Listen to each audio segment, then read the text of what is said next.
Chargers -2.5. They were a pick'em. There's plenty of money. The Sharps have come in very, very early against the Broncos, and the total is a strong 38.5. And I expect a few will go under, Donnie.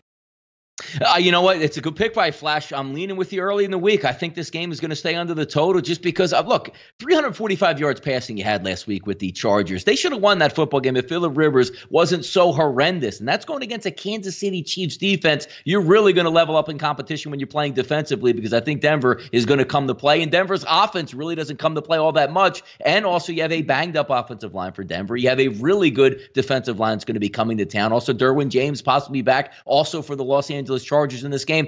More than aside, do I think that the Chargers are a better team just because you sort of lean on and say, all right, I have a more established coaching staff at this point here that's been in charge for a while. I have a more established quarterback, although he can't seem like he can throw the ball 15 yards and has really been struggling, but I can lean on a better running game. I have some wide receivers that can make some plays, but they are banged up a little bit on the offensive line, meaning the Chargers. I just don't see many chunk explosion plays in this football game. Two defenses that can really get after the passer and two quarterbacks that aren't efficient actually pushing the football downfield and making the right play because Phillip Rivers can't seem to get out of his own way. I like the under more so than the side here early in the week, Flash.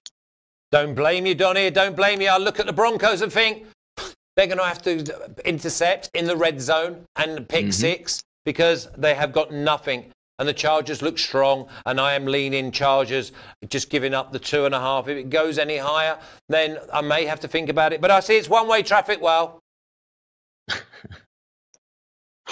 Man, the Chargers always play so poorly against these Broncos. They never don't disappoint. And I love that they're getting Derwin James back. I love that they have kind of so many more weapons offensively, so much stronger defensively than the Broncos. But the fact that they're only 2.5-point favorites is spooky. And I watched enough tape on Phillip Rivers this season that I am not betting on him anymore to cover games. His arm looks dead. And you're going up against the Broncos team that has nothing left really to play for this season. So we might as well, get up for this game and beat the crap out of our hated rival Chargers. So this one was a stay away for me. And I think we've got a good feeling now that Brandon Allen is not the guy. I think we've got a good feeling now that, that the Broncos really, they need a lot really to come and be competitive in the NFL for next season. But this is a game I can't necessarily make another case here to take the road favorite. Although I think that's probably the right side. Under, sure, it makes sense to me. I don't think that this is going to be a shootout by any stretch of the imagination. I will say that the Chargers left a lot of points on the field against the Chiefs in that Mexico City game before their bye.